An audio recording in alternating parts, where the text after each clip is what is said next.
And we're live. All right, fine. That's how this is going to be. We'll just sit here then. Fine, I can do this too.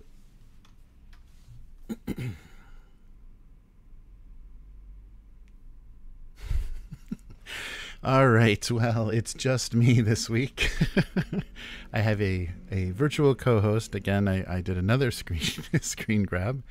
And so Chris can't be here today. Some the stuff that happens with living in a foreign country, got paperwork and stuff to do. So off to the embassy, I imagine, or the, I don't know, Foreigners Processing Center, and doing some stuff. So day off today. So that's the problem with things revolving around a lunch hour. When there's no lunch hour, it becomes difficult.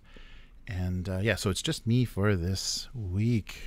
But yeah, we got a couple of things to talk about.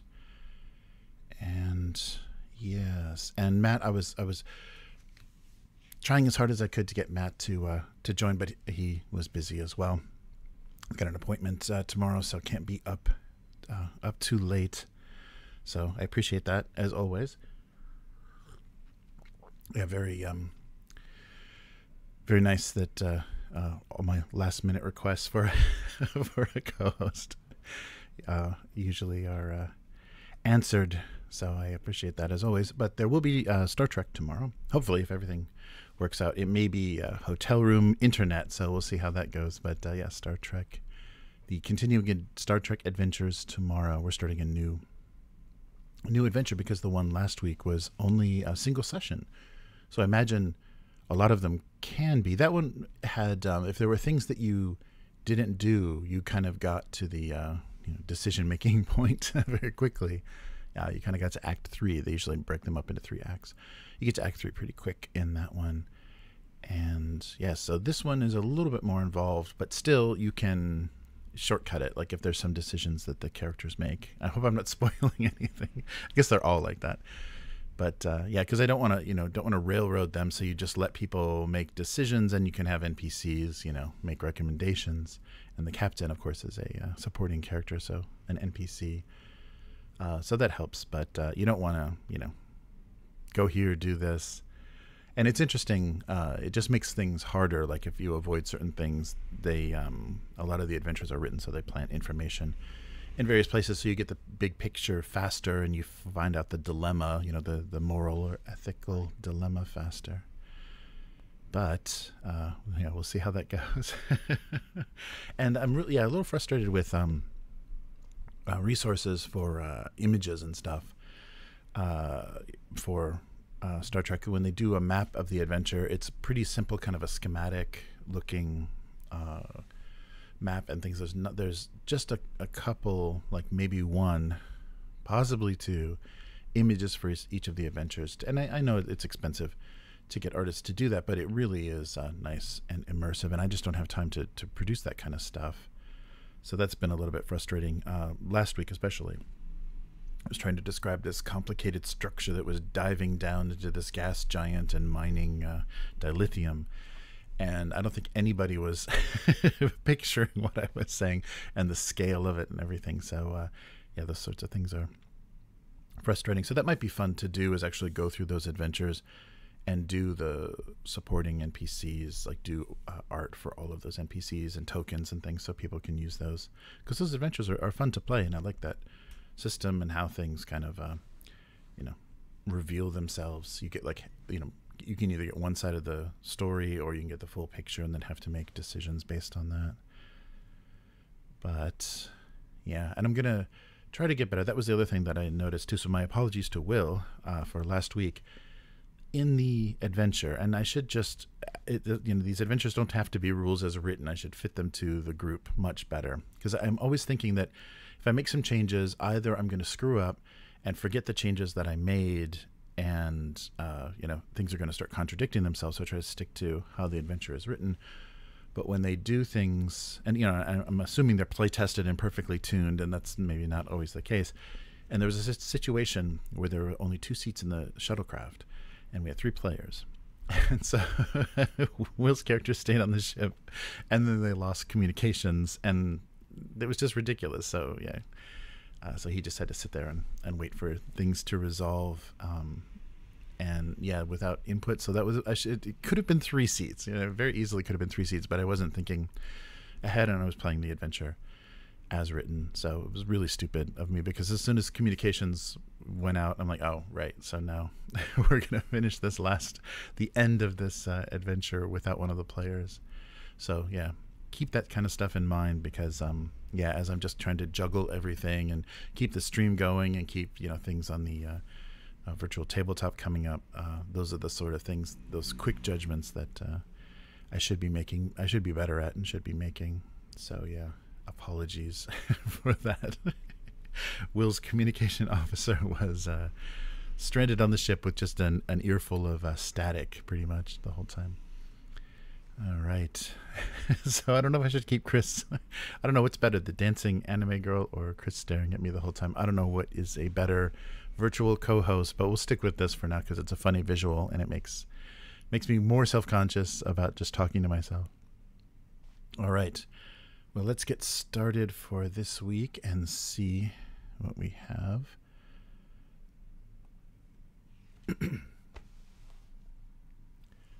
Welcome to the weekly. I'm Jeremy, and it's only me this week. Yes, if you're watching the live stream, you may see an image of Chris, but there is no Chris this week. So hopefully we'll be back on schedule next week, and because of the season, maybe we can do something a little horror or Halloween related. We'll see what we can come up with. But this week on the weekly, so Mythic Games plays Catchup, Mistborn Leaving Forever, TMNT TTRPG returns, and Candela Obscura full release, the physical release of that. So yay. So I wish Matt was here to groan at that. But it'll be interesting to see the results. Hey Miguel, how's it going? So we'll see how that goes. We'll see because that'll prove the Critical Role's power as far as a kind of taste maker and a studio as well. They're Darrington Press. But let's get started. We'll talk about that last. So let's get started with Mythic Games. So we talked in previous weeks about Mythic Games being a little bit behind on their crowdfunding, and this is their Rainbow Six Siege board game. This is the second time they've asked for additional funds to finish games from their backers, and people are getting a little frustrated. So there's a report that Mythic Games is cutting staff and selling IPs to meet their crowdfunding obligations. So they've got 2 crowdfunders that haven't shipped yet that they asked for additional money for, and they're working diligently on that. A release from them said, "We're focused solely on delivering projects that are behind schedule." So back in May, so yeah, maybe we talked about it, wow, as far back in May, they asked for additional payments for the 6 Siege board game. The Mythic Games co-owner, Leonidas Vesperini, said that they've sold some IPs, they reduced our staff to save money, and we have a backlog of IPs that we had to sell. These sales helped to reduce the contributions we ask for from our backers. So the Siege 6 Siege board game, they asked for an additional $129 from backers, and maybe that depends on how much you wanted, but yeah, they might have been a standard pledge. And also their Darkest Dungeon board game, back in July, they asked for additional money. So they cited, the factors were the COVID pandemic, war in Ukraine. Yeah, I mean, there's a lot of global factors, shipping and materials costs and things are changing, and Chinese economy not doing great. I'm sure that's affecting the reliability of certain production if they're doing it there. So they also have, so these are the 2 that they've asked for more money. They have a total, if you include those 2, of 5. There's 3 additional unfulfilled Kickstarters: Hell the Last Saga, Monster Apocalypse, and Anastyr. So that's that's not good. They're really playing catch up. I guess I did have to make that up. but or exaggerate that. I mean, yes. And so there was a quote from Leader Games CEO Patrick Leader, who kind of made this kind of incorrectly based on information that was out there, but talked about the unmitigated gall of this decision to ask for more money. And if Mythic Games was reading this, how dare you, Leader wrote, take a good, long, hard look in the mirror and get it together. So he actually was a backer of the most recent Kickstarter and was very frustrated by how they were handling this. So he goes on to say, they still owe me $500 worth of stuff, and I am allowed to be salty about it, he said. Probably in Kickstarter comments. I imagine that's where people get the saltiest. And so Vesperini told Wargamer, wargamer.com about this. He said, these times of requests for contributions are always very painful. Contributions. I mean, additional fees? I guess contribution sounds kinder. Of course, we understand that people are upset, but that just doesn't justify posting inaccuracies or lies. So yeah, people were frustrated about what was going on, and always different things get exaggerated or get misquoted, so it can be confusing. They also said, we can be confident that we'll deliver Darkest Dungeon Wave 2. We have the funds to print it and deliver, and we expect to print it between December and January and ship it around April or May. And, of course, Chinese New Year, it's going to put a big pause in that. It went on to say, as far as the other three outstanding, we're considering different solutions, not necessarily the same ones as before. So hopefully they're not going to ask for more money for these smaller projects. And they do have one additional small project in the works called The Rise of the Necromancers in November. I don't know if anyone is going to go near that. If there's enough news out about how they're 5 projects behind, I don't know why anybody would possibly back a 6th. But after that, Wargamer asked them, are you planning any more crowdfunders? And Mythic Games said, no, absolutely not. So it's too bad. And I think it's there was a miniatures company, that one of those companies, something Forge, that had a successful kind of Patreon going, and then they went into crowdfunding and did a board game, like a miniatures game, and then got behind in funding, and I think expanded too fast, and then started to just double down on new projects to try to raise money. They made, decent money, like $1 million, $500,000 each time, but it was already spent before they even got it, so they couldn't put those funds towards, completing any of these projects. So I think this is a dangerous treadmill that people get on, because they are, asking for money to finish what they're doing now without thinking about, well, then they can't finish the one that they promised to, so they have to do another one to get money for that. So they kind of get one project behind. And with all this, kind of unexpected production bumps and stuff, and we don't know, the reality or how much of that is affected. But that's too bad. Yeah, Mythic is falling behind. But I also think, too, they're taking too much advantage of relying on these IPs and things. If they just had stuck with kind of in-house original stuff that they wanted to produce for themselves, maybe that would have gone a little better. And I really would like to know that list of IPs that they're letting go, that they're licensed. But absolutely not, I think, is what most backers are going to say when it comes to the Rise of the Necromancers crowdfunder. And it's a shame, though, because if you don't back that money will probably go to get the fulfillment out to the people that pledged before, but that leaves you in a bad place. And that's kind of the thing that I don't like about this, your best attempt, give it your best effort kind of thing that Kickstarter does, is they allow for this. They allow people to just, throw up their hands. They're kind of, they'll ruin their reputation and they'll ruin their future as far as, crowdfunding. But they can just throw up their hands and say, no, we can't do it. But this is after they're like, a dozen projects in and have paid, what is that, borrowed from Peter to pay Paul? Maybe it's the other way. I'm sorry, I don't know my Bible. But let's move on to some other bad news. So there was a release that came out about Mistborn. So there's a Mistborn Adventure Game that will be leaving forever from DriveThruRPG. So The game itself was originally done between 2000. Oh, the books that these are based on. So if you don't know Mistborn, it's Brandon Sanderson's universe. His book series, I think it was originally a trilogy, but he continues to write books in this setting.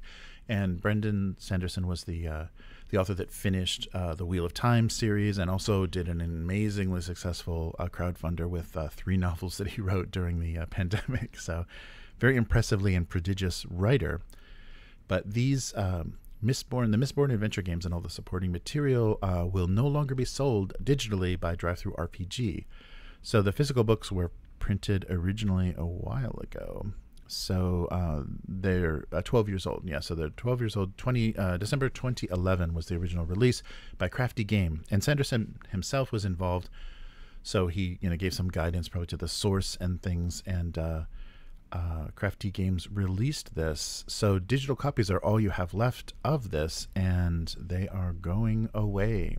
So I wonder if that means that he's looking to do it again, or just doesn't think the IP is lively, or that maybe the Good Game Company or whatever doesn't want to renew anything, is no longer going to support it, not going to renew anything. So they have to, because they aren't maybe allowed to make any more money off of it. They without the license, they have to remove the digital games. So yeah, so the original books, Mistborn books, written between 2006 and 2008, and Keisler, one of the characters from that series, was actually a character in Fortnite, along with Spider-Man and Thanos.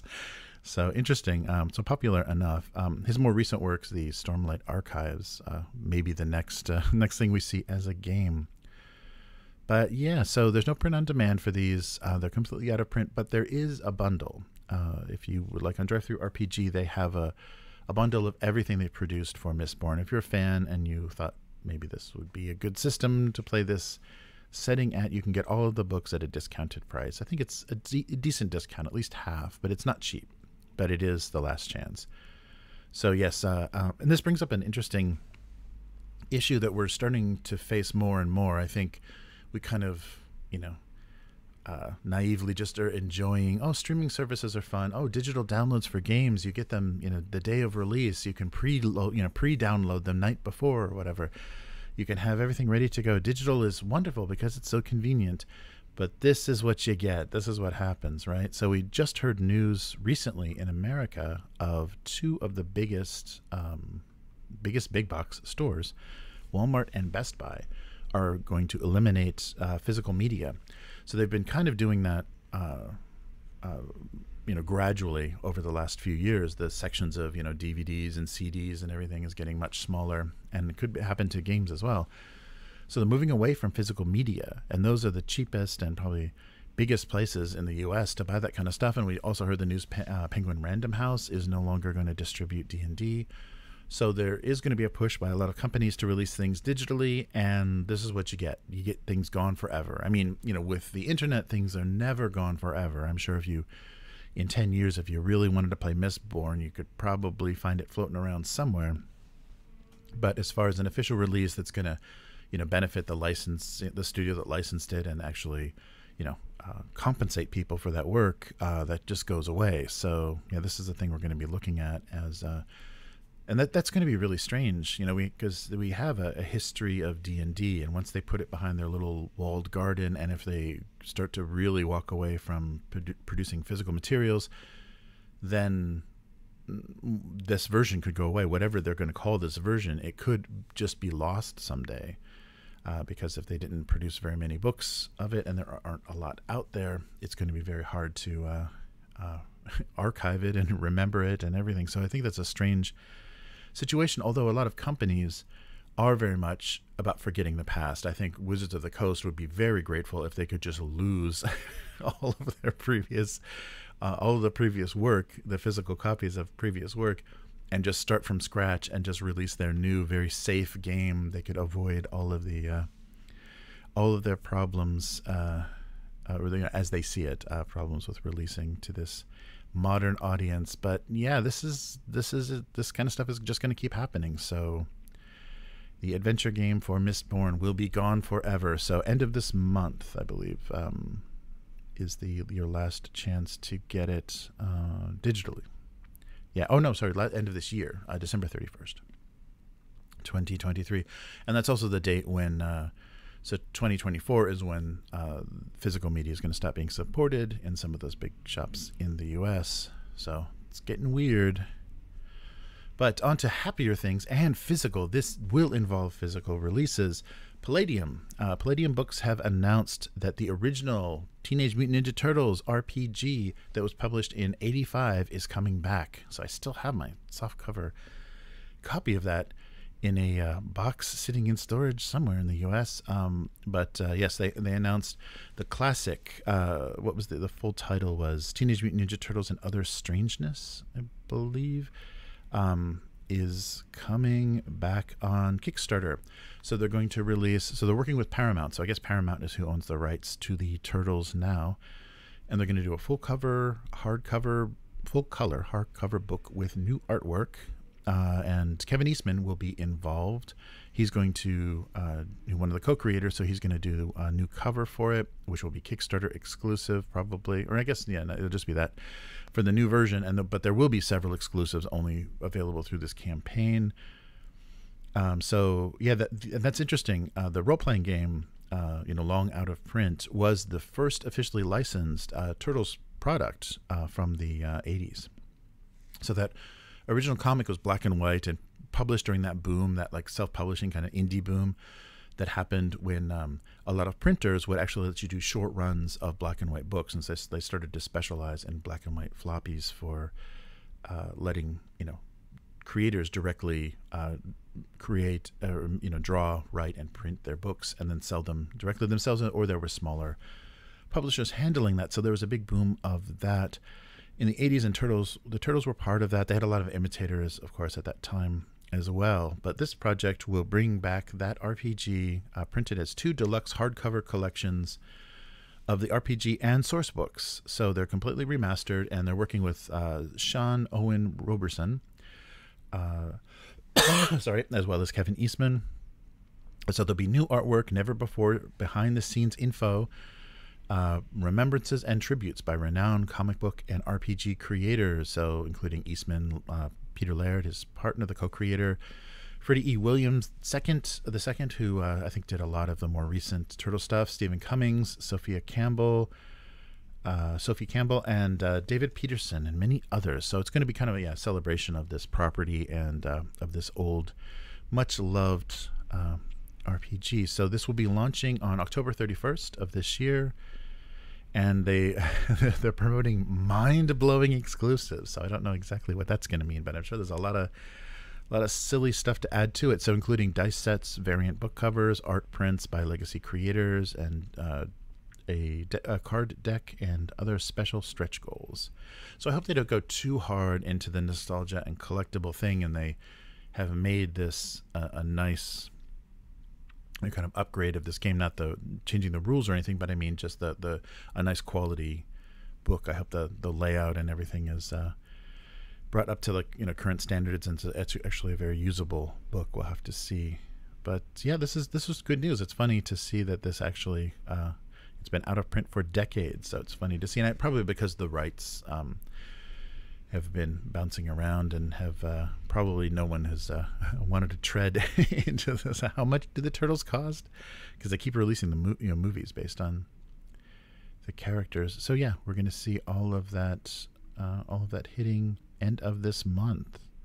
So there was a quote from Eastman, I believe. This is incredibly exciting. I'm 1000% on board to help bring this historic and original TMNT role-playing series back to a truly deluxe collector's edition that will thrill original fans and open the doors to new ones. I've made all my archives available for expanded behind-the-scenes content, as well as a few top-secret surprises, so you'll need to be part of it. Stay tuned. So yeah, interesting. We'll see how it goes. So the original book, authored by Eric Wujcik and was illustrated by the original art from Laird and Eastman, published in '85. So yeah, it is quite an old book. So yeah, I want to see how they do this, and I hope they handle it well. Sometimes when there's a lot of nostalgia bait and stuff, they go a little too heavy in the way they break up their pledge levels and stuff, and the stretch goals is a little bit comes across a little greedy. So we'll see how this is handled. And yeah, but it's fun. It's fun to see this kind of stuff coming back. I'm sure there's PDFs, or at least like scans, scans of this old book around out there. But this will be nice to actually see with some upgraded. And the nice thing to see, it's going to be all in cover. I mean, it didn't hurt that the original was in black and white, the book itself with a color cover, because that's what the comics were. And the original comics, the I think first half dozen issues, the covers weren't even full color. They were like a single spot color. They were black and white with a single spot color grayscale. So yeah, there hasn't been full color Turtles.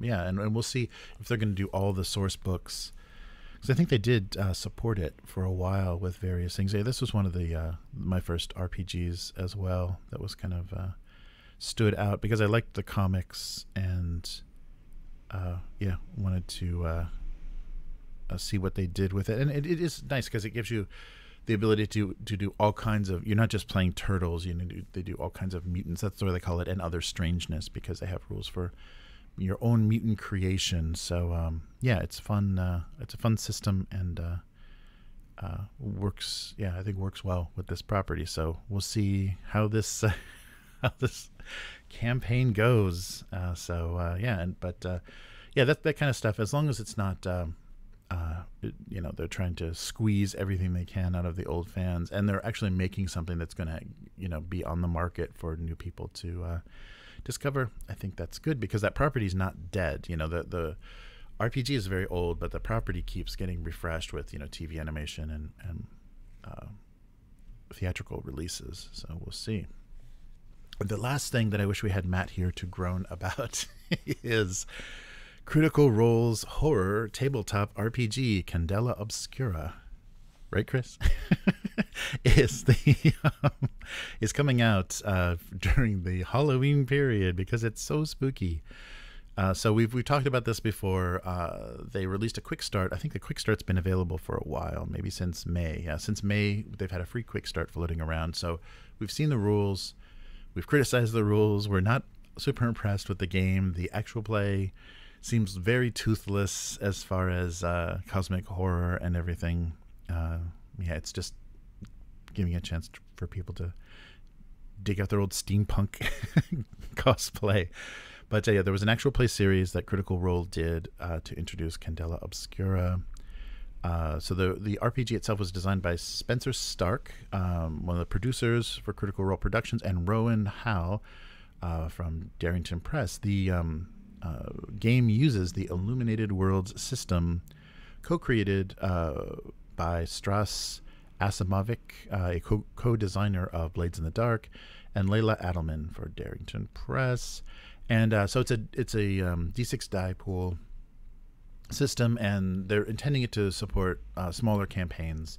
So it's just, one or two sessions, not anything very extended. And yeah, if you want to, there's a free quick start you can read right now. So it's basically the same kind of setting you would expect that we've seen in previous games. In 1920s, there's strange happenings and occult occurrences. An esoteric order is your players are all part of this, and they're sent these assignments to I think they call them assignments to explore these strange goings on. So it is it's kind of, the corners are rounded off. It pulls a lot of punches, but people said good things about the character creation. That's the only really thing I've heard.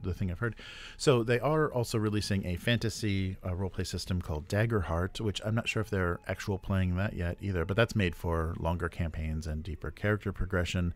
This one isn't. So with Call of Cthulhu and then Vaesen out, the Free League investigation, kind of occult investigation game, why do we need this? Like, what is this for? And especially with Blades in the Dark out there, if that's a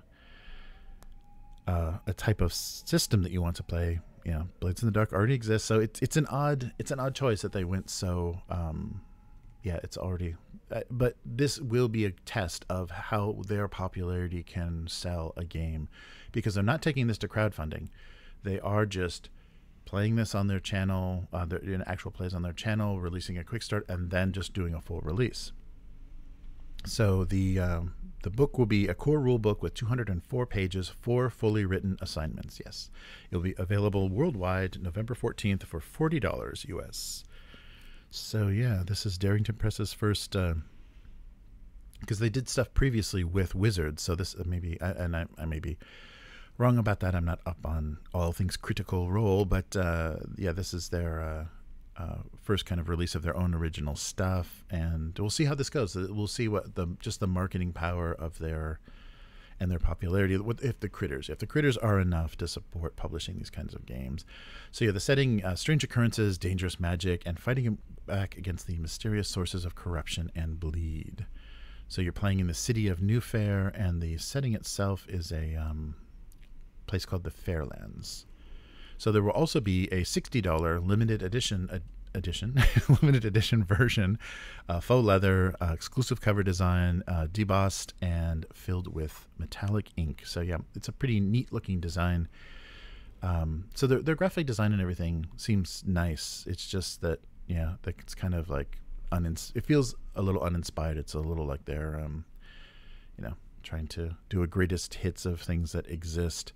So in that 204 pages, you will get over 90 pages detailing the turn-of-the-century inspired setting, the Fairlands. For example assignments, 30 example assignments to explore. So full assignments, and then the examples, so maybe smaller pieces, how to build your additional assignments, an extensive guide for preparing and for game mastering, and then an immersive in-world, and then a lot of immersive in-world ephemera, meaning sketches, research notes, correspondence, advertisements. So, kind of the handouts, that type thing that Call of Cthulhu likes. I don't know if they're in the book. I guess you'll have the PDF that you can print from. But yeah, the kind of thing you can hand the players for their assignments. Yes, so an interesting test, and I guess we'll really know when Daggerheart comes out, and if Critical Role themselves are going to switch completely to playing their own systems.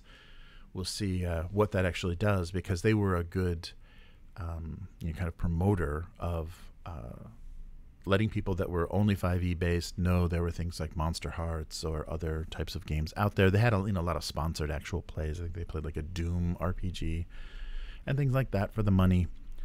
But yeah, I really want to know how much power they have in the market, and if they're actually going to be able to get things to be popular just based on the popularity of their shows, or if people are just kind of fans of the stories and characters that they're, that the voice actors create on the show, and they're not actually interested in, playing games made by these people or some of these people.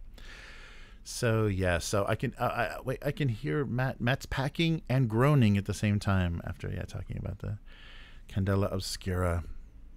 So yeah, it's not particularly original, and I would much rather. I think the system and the setting and everything for Vaesen is much better. And if you want more old school, a little crunchier, Call of Cthulhu is definitely a better way to go. I don't know what they're doing, creating this odd alternative.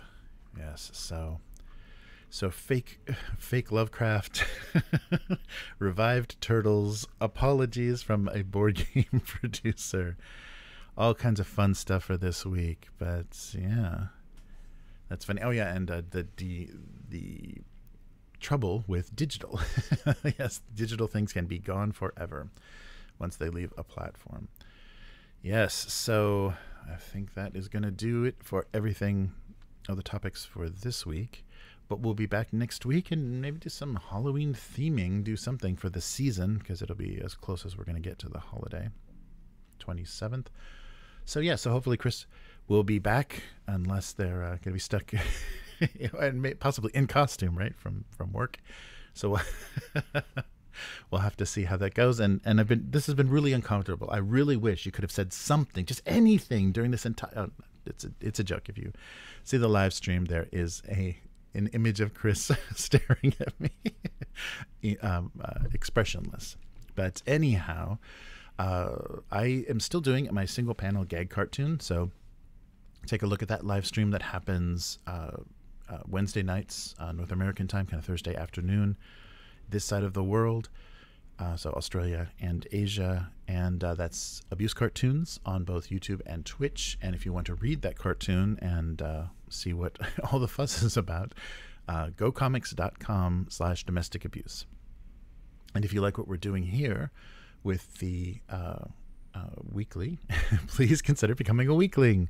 And let us know what you'd like to hear us discuss or watch us discuss on the podcast or live stream. And yeah, just give us basically tips and things that interest you in what's going on tabletop, and we will talk about them. And it's a nice place to just kind of exchange ideas and stuff. I'll get the group chat for all the patrons going, but you also get access to a Discord server and all kinds of fun stuff. And you can also get those same sort of benefits from becoming a member on YouTube. So if you happen to be watching this stream, the join button below gets you that same sort of access for as little as $1. And everything has a $1 is the easiest way to access it. And occasionally there are free memberships that go out on the live stream. So tune in to get that. And then if you subscribe to the YouTube channel, you get notifications when we go live. And if you subscribe to the podcast, those go out every Sunday. So usually Saturday night, it's kind of strange timing, but Saturday night the just podcast episode goes out that you're listening to now. The audio for the full live stream goes out with some little engineering and adjustments so it sounds better on the RSS feed for the Patreon. So Chris can be found at HiveMind on all social media with Y's and not I's. And Matt has some great releases for both Twilight 2000 and other things on DriveThruRPG.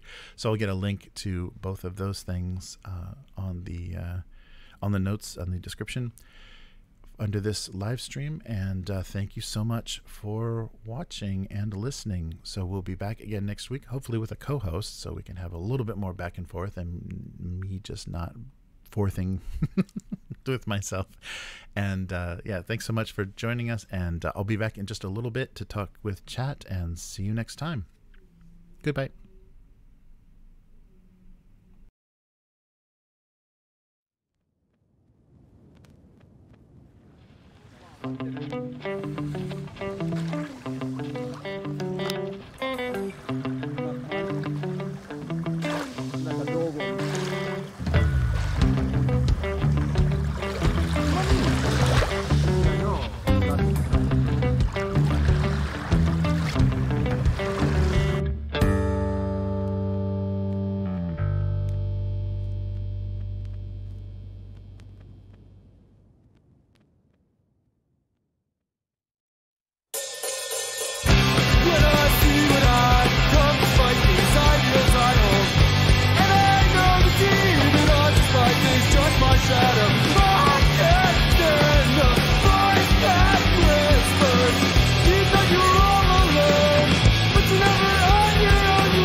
はい。あ、こんにちは。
Oh, sorry about that.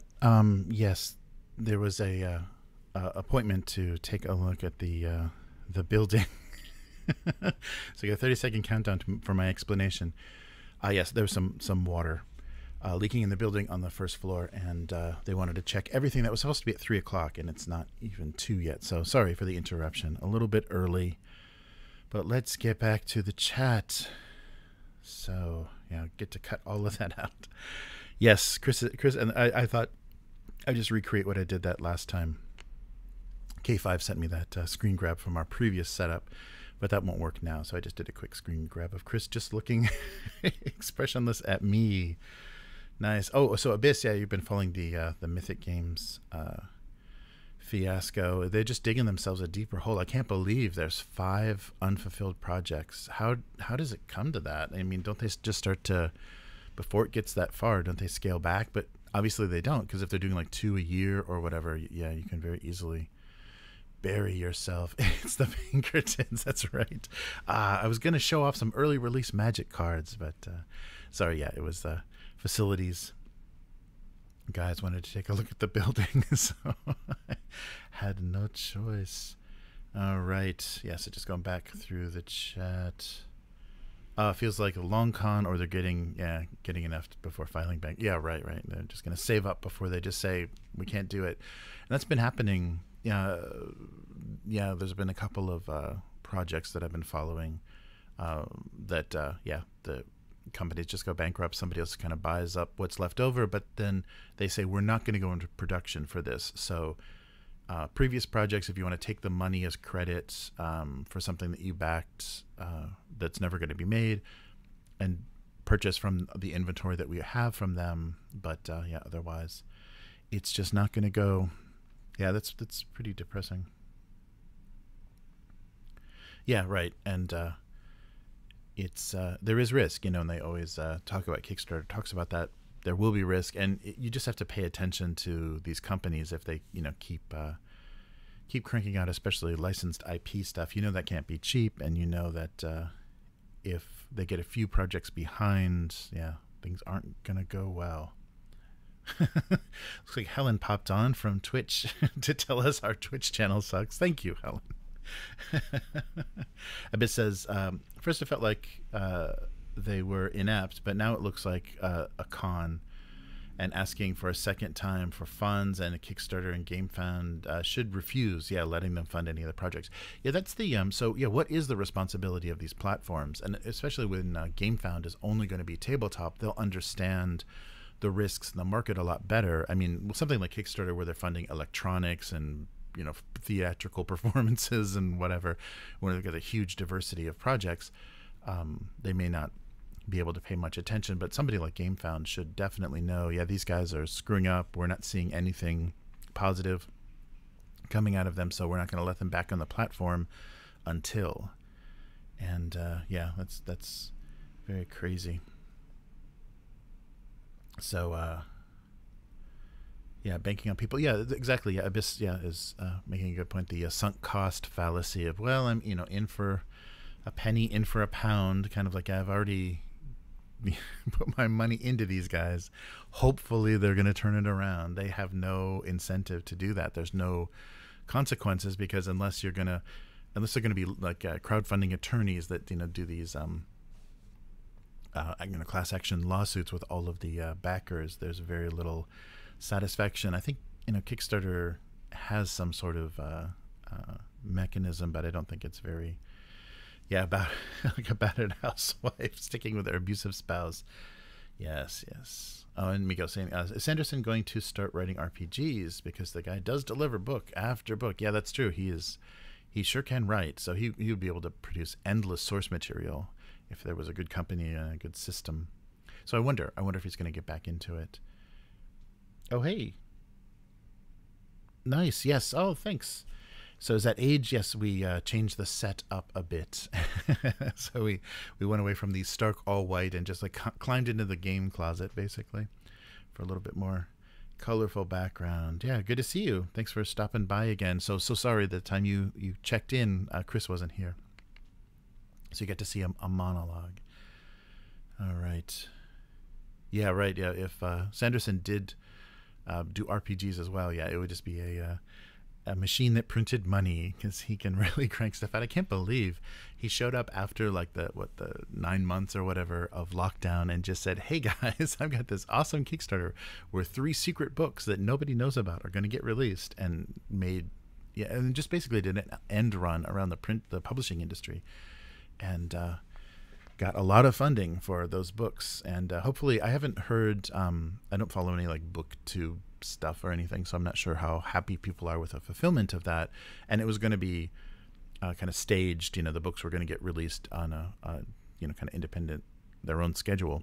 So I'm curious how happy people are with going all in with all the supporting materials and stuff that he released for that, or if they if they did well. Yes, the turtles are back. So Palladium bringing back. You talk about risky Kickstarter Palladium.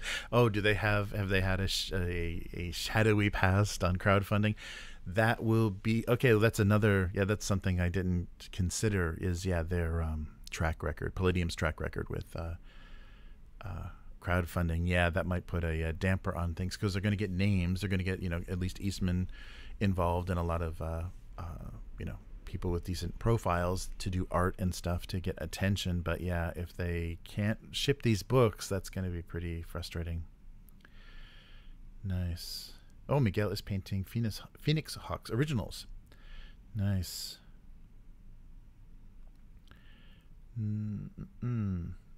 Nice. Heavy metal miniatures. Oh, excellent. All right. Very good. Thank you, Helen. Yes, our channel does suck. Oh, and Miguel is going to be moving on to the Orient Express. Nice. Oh, yeah, I just saw an update on that. The board game's not out until next year, or maybe crowdfunding next year, and then out 2025. But they're doing a board game, which I think we talked about before, is supposed to simulate the brutality of that campaign. Well, good luck, Miguel. Hope that goes well. Nice. Cthulhu Murder Mystery aboard a train.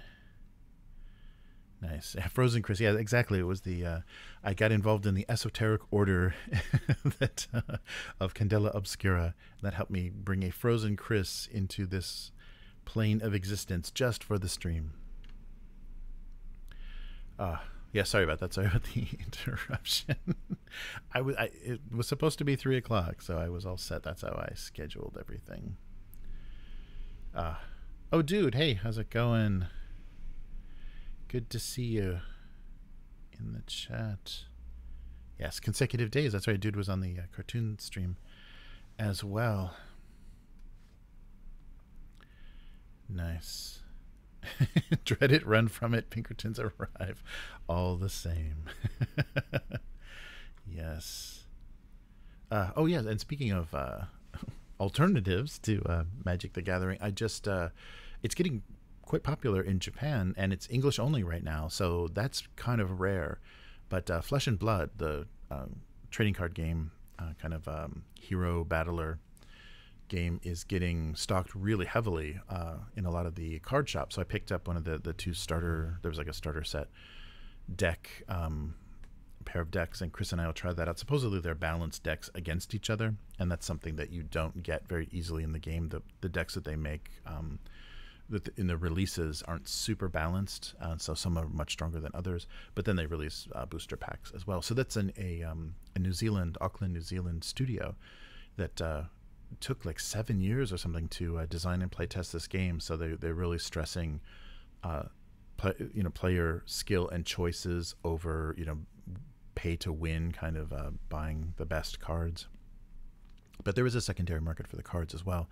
But yeah, so I'm interested in trying that and promoting those guys if they did a good job, because anything is better than Magic at this point. It's pretty brutal. But that's interesting to see how they do, and if they're going to be popular in Japan. Those are really loyal, really deep-pocketed fans. So that'll be some good. And maybe being in this hemisphere helps them a little bit. They can get cards to Japan a little easier. So and hopefully they don't. They keep supporting the English language in this. If it gets popular enough here, they might do a translation, but then you're gonna have the two, kind of like with Magic. They're stocking multiple languages at the same time. Yes. Yeah, Kick Legal, right? A crowdfunded site to sue everybody. Yes, contribute today so we can sue and get your money back. Yeah, that's crazy. Well, good. Yes. So, as I said before we started, Star Trek tomorrow. And so Matt is busy tonight doing some traveling, but hopefully Hotel Internet will be trying it tomorrow. We might bail if we can't get decent sound quality and stuff. So Agent Carolina, had some good feedback on the one episode where we lost the audio when I re-uploaded it. The mix was terrible. So we'll be careful about that and try to do a bit more of a sound check on the live stream, so there's a little more balance and it's a little easier to listen to. But things are going okay. I'm trying to find some time to do another session of DCC with the players that are in the funnel with. So we'll see if that happens. And we've got a second, this is the first one still, but we've got a second candidate that we'll show next week for the coffee mug. And they have more, it was, get out of the way of the chat. They had a more full image printing up to the rim. And the color was a bit better and not so fuzzy like this one. So we may have coffee mugs soon. From Gelato was the platform that did the decent mugs, and I think they ship internationally. So we'll go through and do a couple of different things, and then set up some retail on the website and the channel. So some merch coming. Yes, so hopefully, we can do some Halloween stuff. We were gonna do. I don't know if we're gonna be able to fit it in, but unbox this Monster Hunter. This big stack of Monster Hunter that's sitting on the shelves.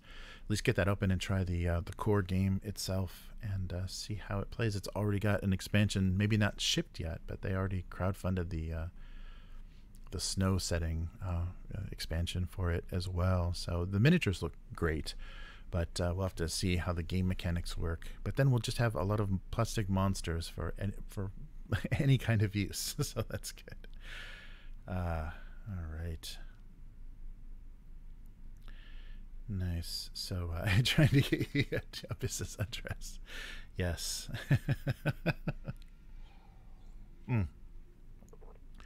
So we'll have more coming soon. And I got to get my unboxings and stuff going on more regularly. Sorry about that. I've got a pretty big backlog of game books and stuff I want to take a look at.